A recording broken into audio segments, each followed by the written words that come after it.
عمر فاروق ایک جگہ قیام کرتے ہیں، ان کا پورا قافلہ ان کے ساتھ رک جاتا ہے، پانی وانی پیتے ہیں، کھجور کھاتے ہیں، اسی درمیان اذان کی آواز آنے لگتی ہے، اللہ اکبر اللہ اکبر۔ حضرت عمر فاروق نے وضو بنایا، ان کے ساتھ جتنے ساتھی تھے ان لوگوں نے وضو بنایا۔ عیسائیوں کا وہاں گرجا موجود تھا، عیسائیوں کا گرجا موجود تھا، گرجا میں مورتیاں نہیں ہوتی ہیں، عیسائیوں کا وہاں گرجا موجود تھا۔ عیسائیوں نے خوشی سے اجازت دے دی، اے امیر المومنین یہ ہمارا گرجا ہے، آپ کی نماز کا وقت ہو چکا ہے، ہم نے چٹائی بچھا رکھی ہے، آپ لوگوں نے وضو بنا لیا ہے، آپ آئیے اور ہمارے گرجا میں نماز پڑھ لیجئے، اس کے بعد آپ کو جہاں جانا ہے وہاں چلے جائیے گا۔ حضرت عمر نے ان کی اس پیشکش کو قبول کر لیا۔ حضرت عمر اپنے ساتھیوں کے ساتھ گرجا کے اندر پہنچ گئے، مصلی پر کھڑے بھی ہو گئے کہ نماز پڑھائیں، اور تمام صحابہ میرے پیچھے نماز پڑھیں، لیکن ابھی اللہ اکبر کہہ کر نیت نہیں باندھی تھی، فوراً کہنے لگے کہ اس گرجا سے نکلو، آئے صحابیوں اس گرجا سے نکلو، اور باہر گئے، اور سڑک پر کھلے میدان میں انہوں نے اپنے اپنے گمچھے بچھائے، اپنے اپنے عمامے بچھائے، اور وہاں انہوں نے نماز پڑھی۔ عیسائیوں نے کہا امیر المومنین ہم اجازت دے چکے تھے، اور ہماری زمین بھی ہم نے اس کو دھو ڈالا تھا، سب کچھ کر دیا تھا، اور آپ کو اور آپ کے ساتھیوں کو ہم نے نماز کی اجازت دے دی تھی، وہاں کوئی مورتی بھی نہیں تھی، آپ وہاں نماز پڑھ سکتے ہیں۔ جب خانہ کعبہ میں 360 مورتیاں رکھی ہوئی تھی تب بھی وہاں نماز پڑھی جاتی تھی، تو ہمارے گرجا میں نماز پڑھنے میں آپ کو کیا اعتراض تھا؟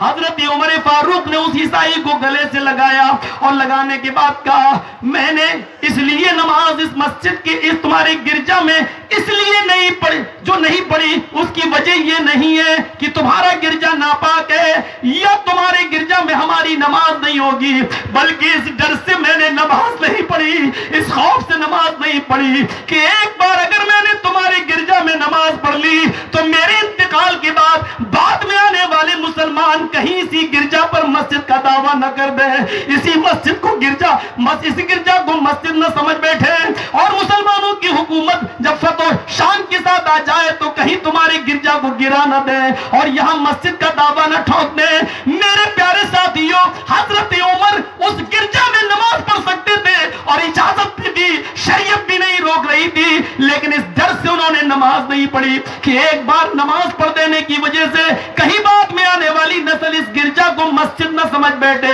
اور اس پر مسجد کا دعویٰ نہ ٹھوک دے۔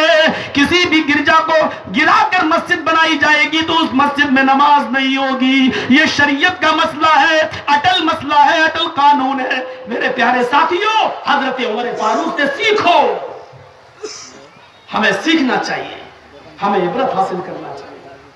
ہم آج کہاں ہیں، کس طرف ہیں؟ دکھ ہوتا ہے، افسوس بھی ہوتا ہے۔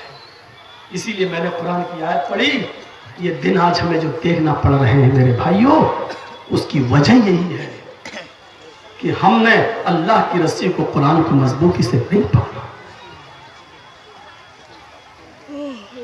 گرے آج یہ قوم کٹورا لے کے ڈھیل مار رہی ہے، مجھے دے دو۔ مسلمانوں اپنی اوقات پہچانو۔ جو قوم سردار بننے کے لیے آئی تھی، جو قوم امام بننے کے لیے پیدا ہوئی تھی، جو قوم حاکم بننے کے لیے پیدا ہوئی تھی، حکمراں بننے کے لیے پیدا ہوئی تھی، آج وہ بھیک کے کٹورے لے کر اپنا حق مانگنے پر مجبور ہو رہی ہے۔ ہم کہاں پہنچ گئے ہیں، کس اسٹیج پر پہنچ گئے ہیں، کس مقام پر پہنچ گئے ہیں، یہ ہر مسلمان کو غور کرنا چاہیے۔ تم تو چلے جاؤ گے، ابھی تھوڑی دیر کے بعد واٹس ایپ چلانا شروع کر دو گے، اور تھوڑی فرصت ملی تو ٹورنامنٹ میں کرکٹ کا میچ دیکھنا شروع کر دو گے، اور تھوڑی سی مہلت ملی تو کچھ پیسے والوں کے پاس جا کر ٹورنامنٹ کے لیے چندہ مانگنے لگو گے۔ لیکن کبھی آپ نے سوچا بھی ہے، ہم نے غور بھی کیا ہے، جتنا وقت ہم کھیل و کود میں ہم لگا رہے ہیں اور دے رہے ہیں، اس میں سے کتنے پرسنٹ آپ نے اپنا یہ حق اسلام کے لیے دیا، ایمان کے لیے دیا، مسجد کے لیے دیا، مدرسے کے لیے دیا، قرآن کو سیکھنے کے لیے دیا ہے؟ کبھی غور کیا ہم نے؟ ہماری امانت داری پر شک مت کیجئے. ایسے ایسے حکمراں اور خلفاء ہم نے دیے ہیں کہ تاریخ آج بھی ان کے نام و نشان کو مٹا نہیں سکی. سنو سنو، عمر ابن عبدالعزیز کو کون نہیں جانتا؟ عمر ابن عبدالعزیز جو کپڑا ایک بار پہن لیتے تھے، چاہے وہ 2 دن پہن لے یا 3 دن پہن لے، نیا کپڑا جو سلایا ایک بار پہنتے تھے. ایک بار کا مطلب نیا کپڑا 2 دن چلے، 3 دن پہن لے، 4 دن پہن لے، 5 دن.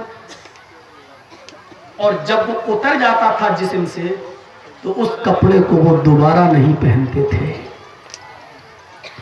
یہ ہے عمر ابن عبدالعزیز کی تاریخ. لیکن جب خلیفہ بنے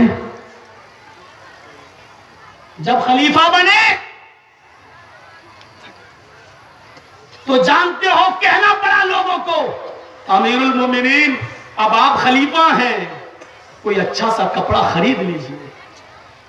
باہر سے لوگ ملنے آتے ہیں، بادشاہ لوگ آپ سے، ان گھٹیا کپڑوں میں آپ ان سے ملتے ہیں تو اچھا نہیں لگتا. لوگوں کے بہت زیادہ کہنے پر انہوں نے اپنے غلام سے کہا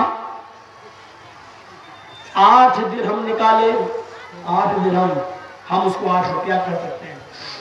8 درہم نکالے اور اپنے غلام سے کہا اے میرے غلام، اے میرے خادم، بازار میں جاؤ اور 8 درہم کا کوئی کپڑا لے کر آؤ. ان کا غلام جاتا ہے اور 8 درہم کا کپڑا خرید کے لاتا ہے اور امیر المومنین کی خدمت میں پیش کر دیتا ہے. امیر المومنین کی خدمت میں پیش کر دیتا ہے. جیسے امیر المومنین نے وہ کپڑا دیکھا، اس واقعے کو سنیے پھر بات آگے. جیسے امیر المومنین نے ایسے کپڑا دیکھا، 8 درہم کا کپڑا، ارے تم کو اتنا اچھا کپڑا لانے کے لیے کس نے کہا تھا؟ ارے میں اتنا اچھا کپڑا پہن کر کیا کروں گا؟ امیر المومنین کیا کہہ رہے ہیں؟ اتنا اچھا کپڑا ہم پہن کے کیا کریں گے؟ جاؤ اس کو واپس کر دو اور 6 درہم والا کپڑا لے آؤ. 2 درہم بچیں گے، کسی غریب کا چولہا جل جائے گا. ان کا خادم رونے لگا، ان کا غلام رونے لگا. خلیفہ وقت اٹھتے ہیں اور اپنے خادم سے کہتے بھائی تو کیوں رو رہا ہے، کیا بات ہے؟ کہنے لگا کچھ نہیں، میں بازار جا رہا ہوں. کہا نہیں تھا، پہلے بتاؤ رونے کا سبب کیا، ریزن کیا، کیوں روئے ہو تم؟ کہا امیر المومنین بس ایسے ہی رونا آ گیا. نہیں مجھے بتانا پڑے گا، میری بات سے تکلیف پہنچی. نہیں تو ریزن بتاؤ، میں ہوں اور تم ہو، کوئی اور نہیں ہے، ہم تم مجھے بتاؤ کہ کیا بات. میں کسی کو نہیں بولوں، کسی کو بولنے سے بھی کوئی فائدہ نہیں ہے. امیر المومنین مجھے رونا اس لیے آ گیا کہ جب آپ خلیفہ نہیں بنے تھے تب بھی میں آپ کا غلام تھا اور آج بھی میں آپ کا غلام ہوں، خادم ہوں. جب آپ خلیفہ نہیں تھے تو ایک دن آپ نے مجھے 800 درہم دیے تھے. 8 نہیں 800 درہم دیے تھے اور مجھ سے یہ کہا تھا کہ مارکیٹ سے کوئی اچھا سا کپڑا خرید کر لاؤ. اے امیر المومنین یاد کرو، ایک دن میں آپ کے لیے 800 درہم کا کپڑا لے کر آیا. جب آپ کے سامنے میں نے 800 درہم کا وہ کپڑا رکھا تو آپ نے اس کپڑے کو ایسے ہی دیکھا تھا جیسے آج دیکھ رہے ہیں. فرق اتنا ہے کہ اس دن جب آپ نے 800 درہم کا کپڑا دیکھ کر کہا تھا اے میرے خادم میں اتنا گھٹیا کپڑا پہنوں گا، اتنا ردی کپڑا پہنوں گا، اتنا بیکار کپڑا پہنوں گا. آپ نے اس کپڑے کو میرے ہاتھ میں دے کر کہا اس کو واپس کر دو اور 200 درہم اور دیے تھے اور کہا تھا کہ 1000 روپے کا 1000 درہم کا کوئی کپڑا لے کر آؤ. امیر المومنین رونا گیا. کل تک آپ کو 800 درہم کا کپڑا اچھا نہیں لگتا تھا اور 200 درہم